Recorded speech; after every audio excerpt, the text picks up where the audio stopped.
Բարև ձեզ, եթերում մենք հաղորդաշարն է, այսօր մայիսի 28-ն է Հայաստանի առաջին հանրապետության օրը եւ տոնի առիթով ես շնորհավորում եմ մեր ժողովրդին եւ իմ հյուրին, որն այս պահին մեր տաղավարում է, հոկեբան Կարինե Նալչաջյանին։ Բարև ձեզ Տիկին Նալչաջյան։ Բարև ձեզ։ Շնորհակալ եմ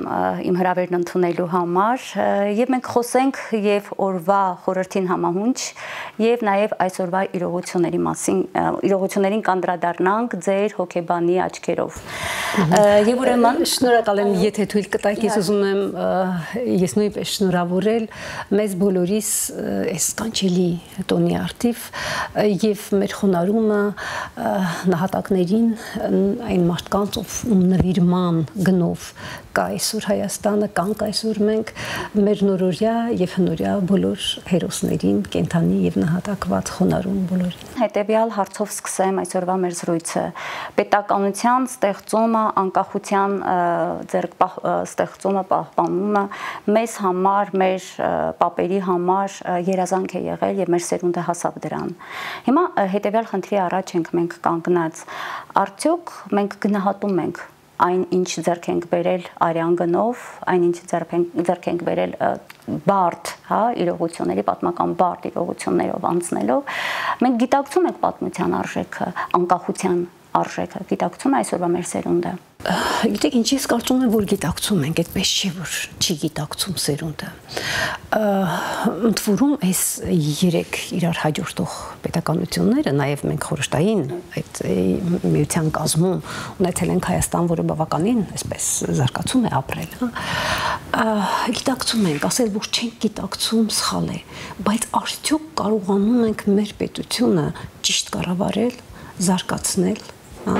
եւ ուժեղացնել, նույնիսկ եթե հզորացնել, բառը չօգտագործեմ, ուժեղ Հայաստան ունենալ, հա, տնտեսապես բոլոր տեսակետներից ուժեղ Հայաստան։ Այս այլ հարց է։ Գիտեք, կա հայ մարդկանց ուրեմն մտածելակերպում, գիտակցության մեջ, որ այո, պետություն ունենալը կարևոր բան է, բայց ցավոք սրտի, երբ մենք նայում ենք զարգացող իրադարձություններին, թեկուզ այսպես անցյալին մենք նայում ենք, ինչ կան հնարավոր այս հանրապետությունների, մեր այս 3 հանրապետությունների, ուրեմն ընթացքին, երբ մենք նայում ենք, մենք տեսնում ենք, որ մի տեսակ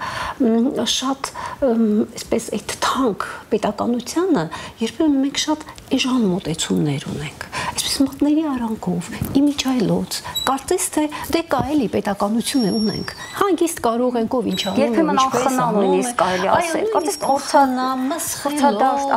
այո, այդ բոլոր ռեսուրսները, թեկուզ, չգիտեմ, մարդկային, բոլոր տեսակի հայ ինտելեկտուալ պետության հետ կապված բոլոր մի տեսակ շատ մատների արանքով ենք նայում։ Գիտեք, եթե ասենք որպես հոկեբան մշակել եք կամ ուսումնասիրել եք դա պատճառը։ Գիտեք, ինչ փորձում եմ։ Ես կարծում եմ, որ ինչպես բոլոր երևույթները, այդ թվում նաև այս երևույթը պատճառների մի ամբողջ փունջ ունի իր ետևում, այսինքն ընդամենը մեկ պատճառ վերցնել, գուցե կան գլխավոր պատճառներ, մի քիչ ավելի երկրորդական նշանակություն, այնուամենայնիվ, եթե կա երևույթը, ուրեմն կան նաև պատճառները։ Այստեղ ես առաջիններից մեկը կարող եմ նշել մեր ազգային բնավորության յուրահատկությունները, օրինակ, խմբային ազգային բնավորություն, այդպիսի հասկացություն գոյություն ունի, որը ինչպես անհատ մարդու բնավորությունը կերտվում է իր կյանքի, իր պատմության, կենսագրության ընթացքում։ Հիմա, երբ մենք նայում ենք մեր կենսագրությունը, բարդ կենսագրություն է։ Եվ ահա այդ ճանապարհին մի տեսակ հայ մարդը ավելի շատ իմ կարծիքով անձնապաստան է դարձել։ Եվ այդ պետականամետ դիրքորոշումները այսպես բոլորին չէ որ տրված է մեղմ ասած։ Դե սովորաբար բոլորին պետք է չի որ տրված լինի, բայց պետք է լինեն այն անատները, որոնք արխիվից կգնան եւ կտանեն իրենց հետևից ժողովրդին։ Այո, բոլորը չեն կարող պետական գործիչներ լինել։ Այո, բայց պետության նկատմամբ ահա այդ մի տեսակ թանկ ինչ-որ մի բանի նկատմամբ հոգացության այդ վերաբերմունքը պիտի ունենան քաղաքացիները տվյալ պետության։ Եթե ոչ ստեղծվում է հոգեբանական, սոցիալ-հոգեբանական այնպիսի մի հատ ամորֆ վիճակ, որ ցանկացած բացասական ինչ-որ մի ուրեմն ազդեցություն եւ չկա այդ ոգին, հա, պետականապետ ոգի պետք է լինի։ Իսկ իհարկե գործիչները եւ այլն առաջամարտիկները դրանք արդեն առանձին անհատներ են։ Հիմա բայց իրենց դերում են այդ առաջամարտիկները, գուցե այդտեղից են այդ պատճառներից մեկը նաեւ դա է, որ մենք չենք ունենում ի վերջո այն առաջամարտիկները, որոնք պետականամետ են, զգուշավոր են, այսպես պետության հարցում։ Ես հենց ուզում եմ անդրադառնալ դրան։ Ունենք անհատներ, որոնք պետականամետ մտածողություն ունեն։ Դրանք կարող են տարբեր քաղաքական կուսակցությունների մեջ ներգրավված մարդիկ լինել, ընդհանրապես քաղաքականության մեջ չներգրավված մարդիկ լինեն։ Ունենք մենք այդ ուրեմն սյուները, հա, բայց այստեղ մի ուրիշ բան կա։ Ես հիմա ուսումնասիրում եմ մանավանդ այս իրադարձությունների բերումով, այս աշխարհում տեղի ունեցող իրադարձությունները, գիտեք, աշխարհը պետք է հասկանալ։ Մենք պետք է հասկանանք ինչ աշխարհում ենք ապրում եւ միայն այդպես կարող ենք մի տեսակ կարծեք հայելու մեջ ինքներս մեզ նայել եւ տեսնենք ինչ վիճակում ենք գտնվում եւ վերագնահատել որտեղ ենք գտնվում, ինչ սպառնալիքներ կան, ինչ հեռանկարներ կան եւ պետք է կարողանանք հասկանալ այս ամենը, որպեսզի կարողանանք առաջ գնալ։ Ուրեմն շատ բարդ վիճակում է աշխարհը եւ երբ ես ուսումնասիրում եմ տարբեր պետությունների այսպես փորձը իմ տեսակետից ես տեսնում եմ որ եւ սա միայն ես չեմ տեսնում սա ուրեմն արտանագրված ճշմարտություն է մասնագետների ուրեմն շրջանակներում դա քաղաքագետներ սոցիալական հոգեբաններ եւ այլն որ երբ առհասարակ սոցիալական խումբը իսկ ազգային պետությունները դրանք յուրահատուկ կազմակերպվածություն ունեցող սոցիալական խմբեր են երբ հայտնվում է ճգնաժամային վիճակում երբ հայտնվում է շատ մեծ ճգնաժամի վիճակում ճգնաժամից երկու ելք կա կամ կործանում կամ ուրեմն զարգացման ուղի պիտի փրկվես եւ գնաս դեպի զարգացում ուրեմն կործանումը շատ ավելի հավանական է, եթե կա ճգնաժամ, որովհետև տեսեք մենք այսպես բաժանում են ուրեմն ճգնաժամերի տարբեր տիպեր, հա, բացասական ճգնաժամ, նաև դրական համարվում են նա, երբ որ տեսնում ես ճգնաժամից այնպիսի մի ուղի կարելի է գտնել, այնպիսի մի դուռ կարելի է բացել, որ դու ուղղակի թռիչք ես ապրում, այսինքն ճգնաժամը քեզ օգնեց նոր ոչ ստանդարտ լուծումներ գտնել։ Հիմա բայց բոլոր դեպքերում կործանման հնարավորությունը շատ ավելի մեծ է։ Հիմա ովքեր են կարողացել, ինչ երկրներ, ինչ ազգեր, ովքեր են կարողացել այդպիսի ծանր ճգնաժամային իրավիճակից դուրս գալ։ Շատ հետաքրքիր ուրեմն ցուցիչ կա այն ազգերը, այն պետությունները, որտեղ գտնվել են ականավոր անհատներ, այ մեր ասած պետականամետ մտածողություն ունեցող նվիրյալ անհատներ, էթնոկենտրոն անհատներ, ամեն մեկը իր ազգի էթնոկենտրոնը, ովքեր հասկացել են, որ հարկավոր է մշակել ծրագիր ծրագրային փաստաթուղթ պետք է մշակել ինքնակազմակերպման, ներկան եւ ապագան կազմակերպելու շատ կոնկրետ, շատ լուրջ ծրագիր պետք է մշակել, ծրագիր, որը հիմնված է տվյալ ազգի յուրահատուկ ազգային արժեքների վրա, հաշվի առնված է այն հանգամանքները, որոնք տվյալ պահին գտնվում է, եւ եթե խելամիտ է մտածված Եթե մտածված է ինչու՞ չէ նաև գիտական, ժամահումանիտար մտքի, նաև տնտեսագիտական, ընդհանրապես, հա, եթե ժամանակակից նվաճումները հաշվի առնված են այդ մշակումների մեջ, ուրեմն պետք է վստահաբար ասել, որ այդ ազգը փրկվելու է, զարգանալու է, դուրս է գալու այդ ճգնաժամային ծանր մահվան, հա, ուրեմն սահմանագծին կանգնած լինելու վիճակից։ Ես մի փոքր ուզում եմ նաև անդրադառնալ հрьяաների ազգային գաղափարախոսությանը։ Երես Իսրայելի գաղափարը, այդ ավետիացի երկրի գաղափարը իրենց հոգիներում կրում էին, իրենք շնորհծրված էին այդպես։ Եվ գիտեք ինչ արեցին, իրենք շեշտը դրեցին մի մեծագույն արժեքի վրա, որ իրենց ազգի համար արժեք է, դա կրթությունն է։ Կրթությունը դրվեց հիմքում Իսրայելի պետությունը ստեղծելու եւ իրենք ինչ արեցին, մշակեցին, ելի գտնվեցին այս ազգի արդեն երևելի անհատներ, որոնք իրենց արժեքներով արդեն առաջնորդվեցին եւ ստեղծեցին սիոնիզմի գաղափարախոսությունը, նորից գրված թղթի վրա, նորից գործողությունների ծրագրով եւ հասան իրենց նպատակին, հիմա էլ ուրեմն լինելով այդպես փոքրիկ, շատ լուրջ, ուրեմն ազդեցիկ երկիր կառավարության դուք շատ կարևոր շեշտադրումներ արեցիք, ես պիտի հիմա հարց տամ այդ օրինակների վրա, փաստորեն հայերս եւ Հայաստանի առաջին անկախացումից հետո առաջին իշխանությունը եւ առաջին նախագահ հայտարարում էր, որ մեզ ազգային գաղափարախոսություն անհրաժեշտ չէ։ Առ այսօր մենք ոչ ռազմավարություն ունենք, ոչ ազգային որևէ դոկտրին հստակ սահմանված, թե որն է այսօրվա մեր նպատակները եւ որն է հեռահար մեր նպատակները, գոյություն չունեն։ Այսինքն մենք ամբողջությամբ մատնվել ենք, եթե թող կոպիտ չհնչի, խարխուլ նավակին, այսպես կարող ենք ձևակերպել, ինչ իրավիճակ է ծովին մատնված։ Գիտեք ինչ, ուրեմն տեսեք, շատ ճշգրիտ հարց եք տալիս, եթե չհարցնենք, ես անդրադառնալու էի դրան։ Երբ մենք ուրեմն ասում ենք ինչ է մեզ հետ պատահում, որ մեր պետականությունը կարծեք թե չեն գնահատում, այո, չկան այն քաղաքական, մտավորական վերնախավը, կան առանձին անհատներ, որոնք հավաքվեն, հասկանան ազգային գաղափարախոսության որպես ծրագրային փաստաթղթի կարևորությունը եւ լծվեն դրա մշակմանը եւ իրականացմանը։ Չի ստացվում։ Նույնիսկ գիտեք, ես իմ ուրեմն շփումներից, փորձից գիտեմ, շատ ուրեմն լավ մտավորականներ, տարբեր ասպարեզների լավ մասնագետներ, չգիտեմ, քաղաքական գործիչներ եւ այլն, երբ խոսում ես այս մասին, ինչ են ասում։ Ասում են մենք ունենք ազգային գաղափարախոսություն։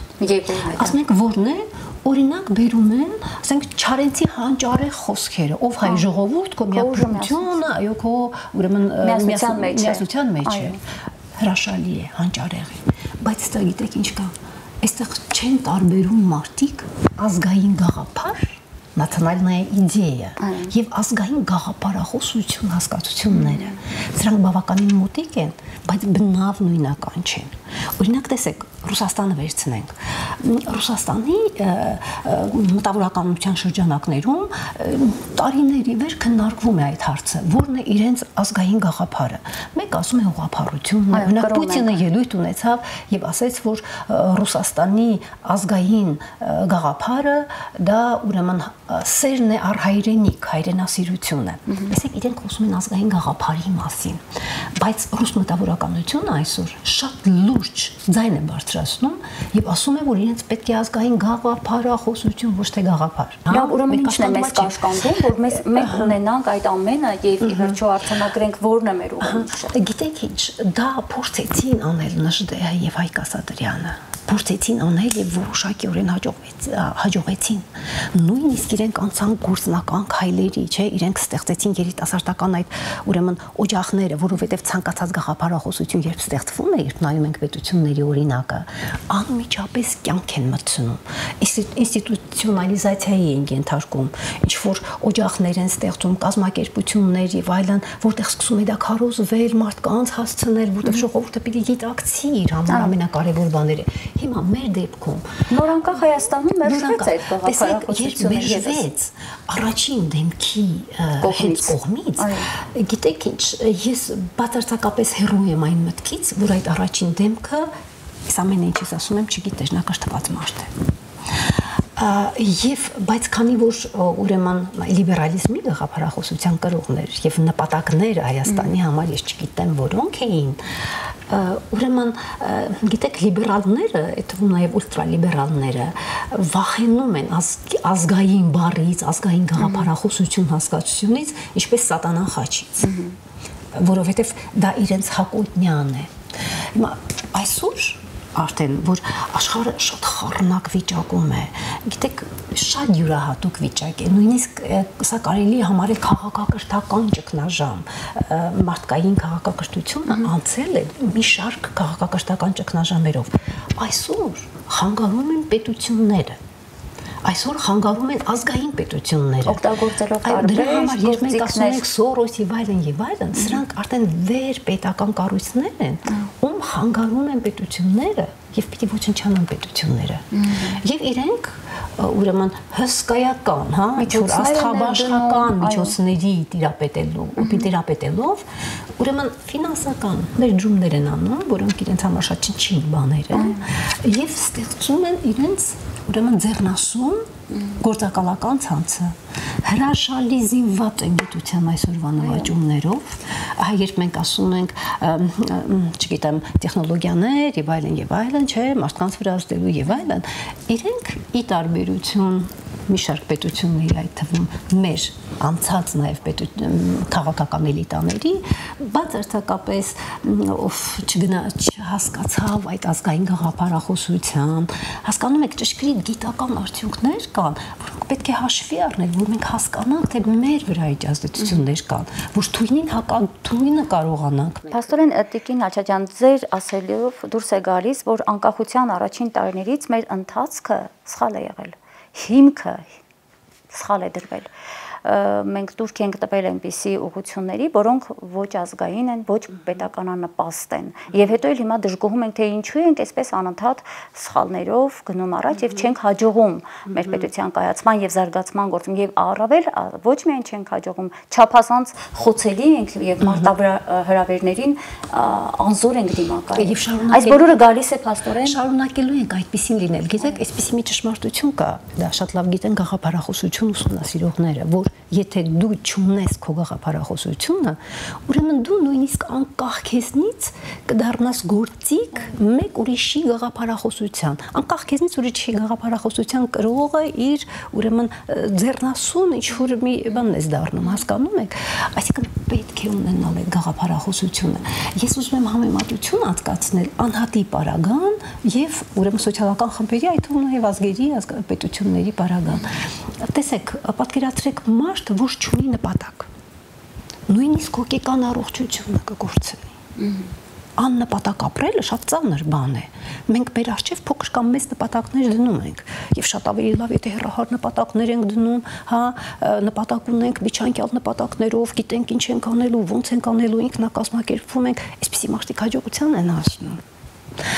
Իսկ նույնը վերաբերում է նաև խմբերին, նույնիսկ հոգեկան առողջությունը, ես նորից եմ կրկնում անհատի, կախված է դրանից, նպատակ ունի թե չունի, նույնը վերաբերում է խմբերին, գիտեք։ Տիկին Ալչաջյան, նոր Հայաստան ասվածում այդ նպատակը չկա, եկավ հեղափոխությամբ, Թավշյա հեղափոխությամբ իշխանության եկավ Նիկոլ Փաշինյանը եւ նպատակ դրեց, օրինակ, արդարադատության համակարգը կոռուպցիայից ազատել, երկիրն ազատել կոռուպցիայից, մենաշնորհներից ազատել եւ այլն, կետերը մի քանիսն են, դա նպատակ է։ Գիտեք, դրանք ուրեմն շատ լավ մտադրություններ էին, դրանք համահունչ էին մարդկանց ցանկություններին, մարդիկ դժգոհ էին, ոչ միայն դժգոհ, այլև ատելությամբ լցված, իսկապես ուրեմն մարդիկ որոշակի հիմքեր ունեին, հա, լուրջ դժգոհությունների, բայց այդպես համատարած շղթման ես կարծում եմ, որ այդ գնով ոչ։ Եվ հանկարծ մեջտեղ բերվեց նոր Հայաստան, ուղղակի, չգիտեմ, առաջին իսկ ուրվանից դա կամ ժպիտ է հարուցում, հասկանում եք շուտ արհեստական Հայաստան, այս ձևակերպումը որպես հոգեբան ինչպես է։ Ուրեմն դրա մեջ ես տարանջատում եմ տեսնում։ Ինչպես սև ու սպիտակը։ Այո, տարանջատում, այսինքն հինը մաշված է, հին է, լավը չի թողնենք մի կողմ, հա, նոր Հայաստան։ Չի մասին է խոսքը։ Կա Հայաստան։ Մեկ Հայաստան։ Դա գուցե հենց այդ արժեքների չընկալումից է, եթե մենք մեկ ամբողջական արժեհամակարգ ենք ունենում, այդպես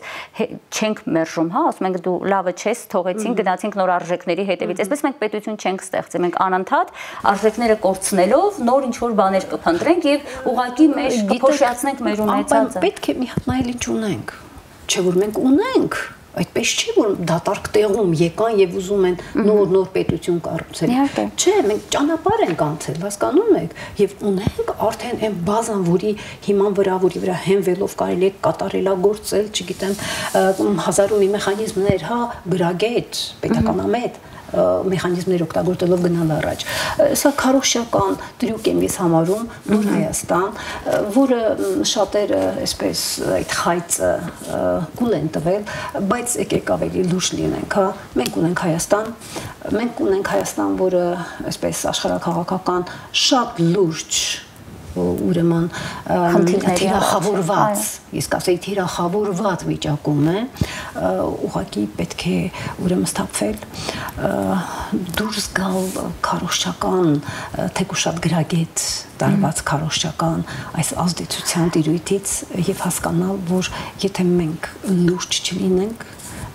մենք ճգնաժամի ուրեմն լուծման այն ճանապարհով կգնանք, որը կոչվում է կործանում։ Տիկին Ալչաջյան, ես կուզենամ արագ մի քանի շատ կարևոր հարցեր եմ առանձնացրել, որոնց կուզենայի, որ ձեր մասնագիտությամբ որպես հոգեբան, հա, անդրադառնայիք եւ տայիք ձևակերպումները, որտեղ դրանք իսկապես անհասկանալի իրավիճակում ենք այսօր մենք։ Մի լարվածության այսպես շրջափուլի մեջ ենք մտել, որ կարծես վերջը չի երևում։ Ով ցանկանում է ակցիա է անում, ով ցանկանում է ինչ որ ցույցեր է կազմակերպում, մեկը գյուղապետին հրաժարականն է պահանջում, բուհը ռեկտորի, աշակերտը իր տնօրենի ուսուցչի, խայտարակ խառնաշփոթ է սա եւ ընդամենը մի քանի 2 օր առաջ մենք Ազատության հրապարակում կազմակերպած հերթական ցույցի ժամանակ կազմակերպիչներից մեկը անգամ սպառնալիք հնչեցրեց մեր Արցախի նախագահի Բակո Սահակյանի հասցեին, սա արդեն չլցված մի իսկապես խայտարակ իրողություն էր։ Որպես հոգեբան ինչ տերմինով կբնութագրեք այսօրվա անհասկանալի իրողությունները, ինչ է մեզանում կատարվում։ Ուրեմն 2 տերմինով, եթե թույլ տաք բնութագրեմ, կառավարման ճգնաժամ եւ բարոյական ճգնաժամ։ Մենք բարոյական, հսկայական նահանջ ենք ապրել։ Գիտեք, տեսեք մարդկանց հաղորդակցման ոճը եւ եղանակը, հայոյանքը, այո, զազրախոսությունը, երկխոսություն չկա, լպիրշ բառապաշարը դարձել է մարդկային շփումների, այսպես գերակայող ձևը, ընդ որում մենք դա հատկապես տեսնում ենք սոցիալական ցանցերում։ Սոցիալական ցանցը շատ հետաքրքիր է, գիտեք, սա ինչ որ իմաստով քողարկում է։ Մի բան է, երբ նայում ես մարդու աչքերի մեջ եւ խոսում ես։ Մի բան է, երբ ուրեմն այդպես տեղնաշարի առաջ գրում ես, հա, գրում ես։ Եվ գիտեք, այդ դեպքում մարդը երբ մի քիչ թաքնված է իրեն զգում, ավելի ինքնաբուխ եւ ավելի անկեղծ է լինում, հա, այսպես ասենք։ Այսինքն բարոյական այն սահմանները, բարեկշտության սահմանները, որ ժամանակակից քաղաքակշռված մարդու համար կարևորագույնն են, հա, փոխադարձ շփման ոլորտում, այսօր մենք տեսնում ենք ինչ խայտառակ ձևով ետ ենք գնացել, որտեղ կա ճգնաժամ, եթե կինը սկսում է ուրեմն վերցնել կացինը, հա, ու այդ ճգնաժամային երևույթները խորացնել, ուրեմն վայ այդ խմբին, այդ հասարակությանը, կինը ընդհակառակը հաշտեցնող, պահպանող, ավելի մեղմություն, ավելի քնքշանք բերող արարած է։ Իսկ եթե մենք տեսնում ենք, կինը իր զազրախոսության, անեծքների, հայոյանքների, ուրեմն ասում է, գրում է, ու բանել հրճվում են, մի տեսակ մրցակցություն է, այն մեկը ուզում է ավելի, ուրեմն զզվելի բաներ։ Ժամանակ, Տիկին Ալչաջյան, եթե դա Facebook-ի տիրույթում էր։ Հիմա այդ Facebook-ի տիրույթից դուրս է եկել արդեն հանրային եւ դրա վկայությունը, գիտեք, բարոյազրկում չէ, երբ մի հայ մարդ հարձակվում է մեկ ուրիշ հայ մարդու հետ, ում ձերքին են, ում գրկում են մեր ազգի սրբությունները, երեխաները։ Ինչ անվանես սա, եթե ոչ բարոյալքում, ինչ անվանես, եթե հրապարակում հավաքվում են մարդիկ եւ հերիք չէ բռնության, ուրեմն քարոզ են անում, իրենք, չգիտեմ, իրենց հերոսներ զգալով, հա, այդ պահին, այն էլ ում է ուղղված այդ բռնությունը, մարդկանց, ովքեր այնպիսի ավանդ ունեն հայրենիքի, ուրեմն արժեքները միանշանակ բացարձակապես եւ հասկանում եք ազատամարտի հերոսներն են արժեքներն են զրահացվում, ամեն ինչը եւ հենց այստեղ է, որ երևում է կառավարման ճգնաժամը։ Պետության ատրիբուտներն են, չէ, ոստիկանություն, բանակ եւ այլն, երբ սկսում էին ամեն ինչ ոստիկանություն վարկաբեկելուց, այստեղ այստեղ ուղղակի գլուխդ բռնում ես, ասում ես պետություն են քանդում, որովհետև եթե այդ առանձին օղակները առանձին թույլաչնում են, նվաստացնում են, վարկաբեկում են եւ այլն, սա պետությունը քանդելու բոլոր, ուրեմն սա նորություն չի։ Մենք տասնամյակներ ենք անց։ Այնպես որ եթե այս ճգնաժամերը, կառավարման ճգնաժամը, բարոյական ճգնաժամը չհաղթահարվի, մենք հույս չունենանք, որ այս համընդհանուր համակարգային ճգնաժամից մենք դուրս ենք գալու։ Ընդհանրապես իշխանությունները իրենք ամեն ինչ անում, որ ներսում լինի հանդարտ վիճակ։ Տպավորությունս այնպիսին է, որ ներկայիս իշխանությունը ամեն ինչ անում է լարվածություն ստեղծելու համար։ Եվ սա արդարացվում է, այսպես ասվում է, թե Նիկոլ Փաշինյանը գերի է դարձել, ինչ անի, իր շրջապատի գերին է դարձել, չանի հեղափոխական ակտիվ քայլեր, կասեն հետնահանջ է ապրում, ամբողջներ կհայտարարի, այ ոնց քեզ բերեցի, այնպես քեզ հետ կտանեմ։ Ես համամիտ չեմ այս տեսակետի հետ։ Համամիտ չեմ այս տեսակետի հետ։ Գիտեք, ես համամիտ չեմ այս տեսակետի հետ։ Նա գերի չէ։ Նա գիտեք ինչ, այնպիսի պետական հզոր լծակներ ունի իր ձեռքին, ինչ գերի լինելու մասին է խոսքը։ Ինքը կարող է շատ կոնստրուկտիվ քայլեր անել։ Ես չգիտեմ չեն արվում այդ քայլերը, շատ կոնստրուկտիվ։ Դրա փոխարեն հայտարարեց դատարանների դռները փակել։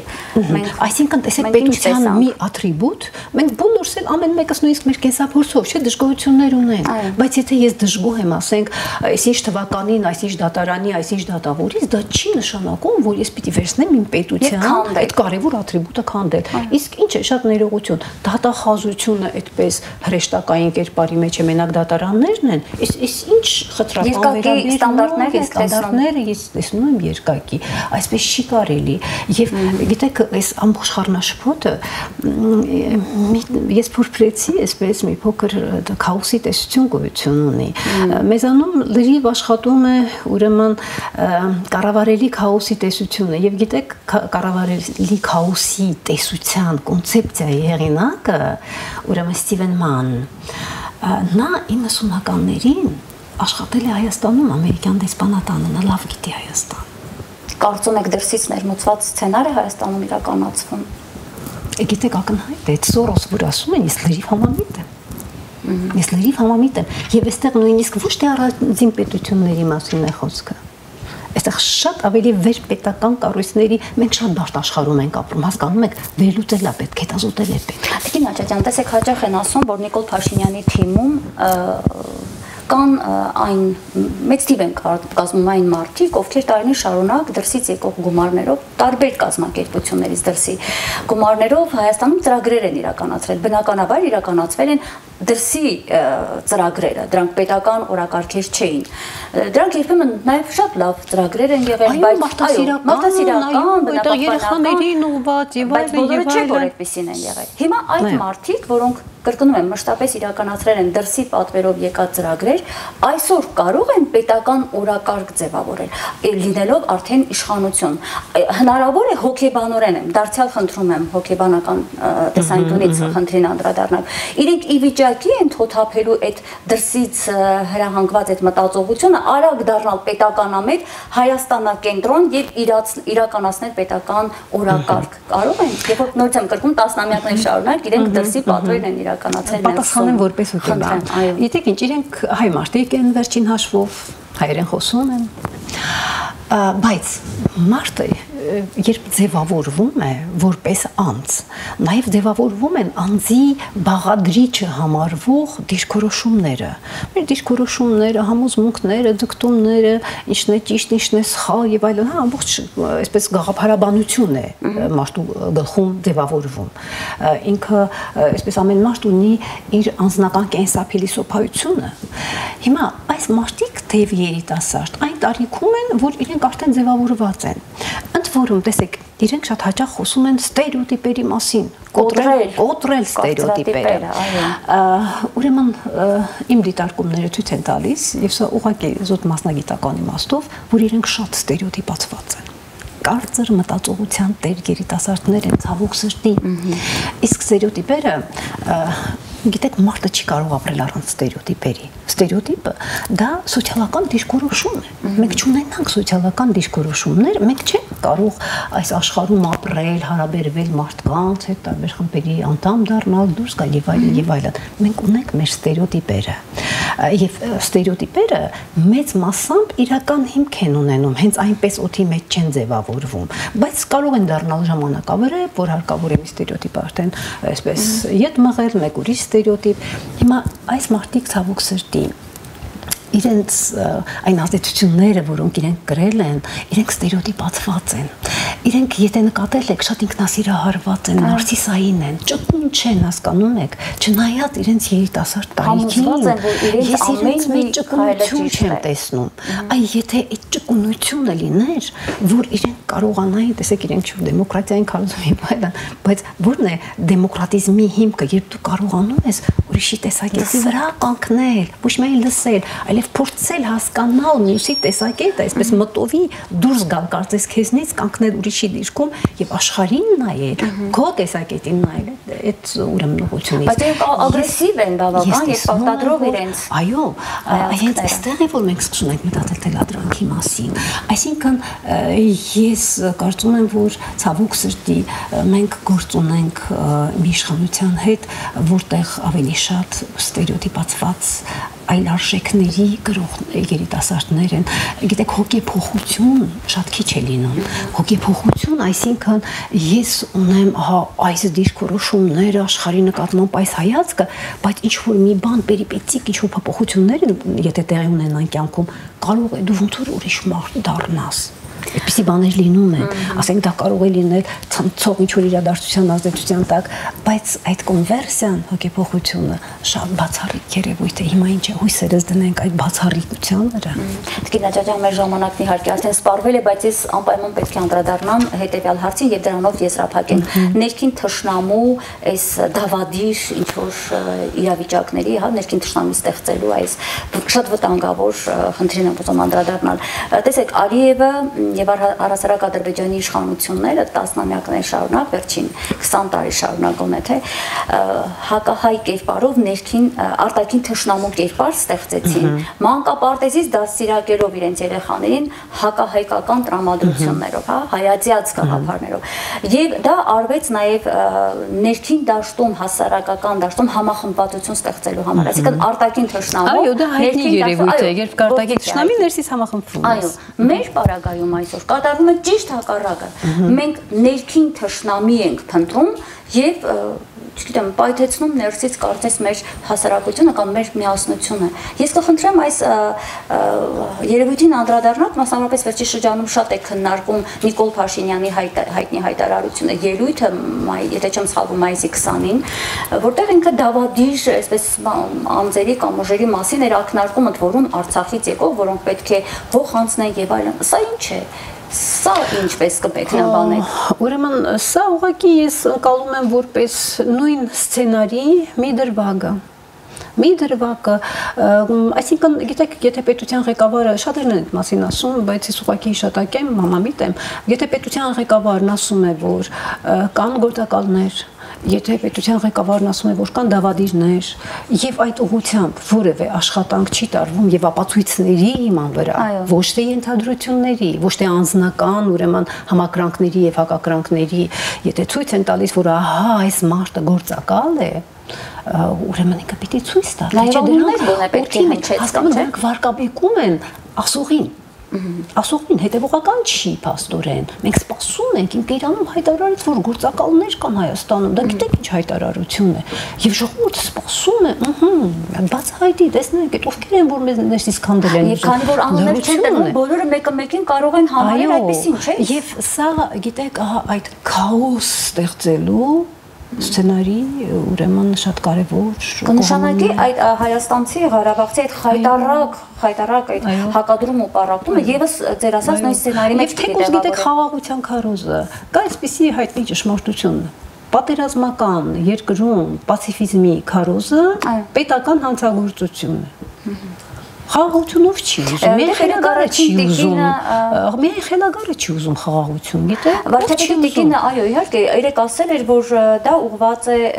արտաքին աշխարհին, արտաքին աշխարհը կգնահատի, այսինքն կարծում եք արտաքին աշխարհը այդպես կանգնած է, որ գնահատի թե Հայաստանից ինչ խաղաղություն, լսեք, այ հենց դրա համար մենք պիտի հասկանանք ինչ աշխարհում ենք ապրում։ Մենք պիտի հասկանանք մեր պատասխանատվության աստիճանը, այն լծակները, որ մեր ձեռքին են, այդ պատասխանատվության աստիճանը հասկանալ է պետք։ Թե չգիտեք թշնամու համար, այ էլի հոգեբանություն է, ախր համահարտեցման օրենք գոյություն ունի։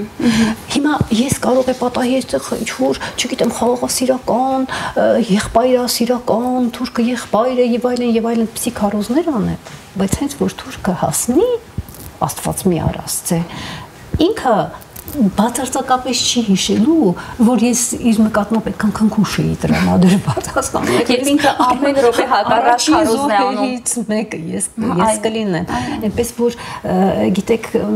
մի քիչ նայենք այդ 15 թիվը այդքան էլ վաղուց չի, 100 տարին ինչ է ազգի զարգացման համար, քաղաքակրթության ավելի ետ էլ գնանք։ Ուղղակի հարկավոր է հասկանալ ինչ է կատարվում եւ ունենալ ծրագիր։ Տիկին Ալչաջյան, քաղաքական գործիչները, քաղաքագետները, վերլուծաբանները ամեն օր խոսում են, մի բան ասում են, իրենց մի կարծիք հայտնում են։ Ես կխնդրեի եզրափակելով մեր հաղորդումը հոգեբանի ձեր խորհուրդը ուղղեք մեր այսօրվա իշխանությանը։ Այսօրվա իշխանությանը։ Ինչ անել եւ ինչ ճանապարհով գնալ, որպեսզի երկիրը, պետությունը, այն կարևոր սկզբունքները, որոնց մասին դուք խոսեցիք, երկիրը չքանդվի, չկորցնենք այն գանձը, որ մենք ձեռք ենք բերել մեր փայլուն տղաների կյանքի գնով եւ ունենք Հայաստան, այո, սերունդների եւ ի վերջո դա եղել է մեր սերունդների երազանքը։ Ձեր խորհուրդը։ Իմ խորհուրդը գիտեք այսպեսին է, հարգելիներս, աշխատեք, եթե կարող եք։ Իսկ եթե չեք կարող, ձեր տեղազիջեք մարդկանց, ովքեր կարող են աշխատել։ Շնորհակալ եմ Տիկին Ալչաջյան, ես պետք է հիշեցնեմ դարձյալ մեր հեռուստադիտողին, որ իմ հյուրը հոգեբան Կարինե Նալչաջյանն էր, իսկ մենք կհանդիպենք հաջորդ երեքշաբթի։ Լավ եղեք։